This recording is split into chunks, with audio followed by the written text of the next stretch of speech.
আগামী 6ই এপ্রিল দেশ জুড়ে পালিত হবে রামনবমী।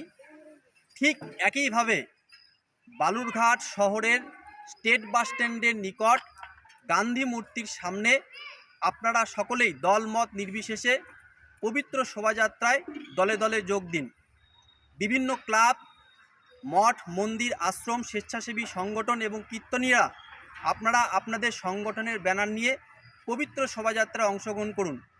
মা বোনেরা প্রত্যেকেই কাসর, শঙ্খ, ঘণ্টা নিয়ে আসবেন এবং তার সাথে সাথে আপনাদের বাড়ির ছেলে মেয়েকেও রাম, লক্ষ্মণ, সীতা সাজিয়ে পবিত্র শোভাযাত্রায় অংশগ্রহণ করান। সকলের কাছে হাত জোর করে অনুরোধ, এই বিশেষ দিনটিকে আপনারা কেউ ভুলে যাবেন না। যে যেখানেই থাকুন, আগামী 6ই এপ্রিল সকাল 9টায় পবিত্র রামনবমী শোভাযাত্রায় অংশগ্রহণ করুন। জয় শ্রীরাম, সনাতন ধর্মের জয়। বালুরঘাট রামনবমী উদযাপন সমিতি।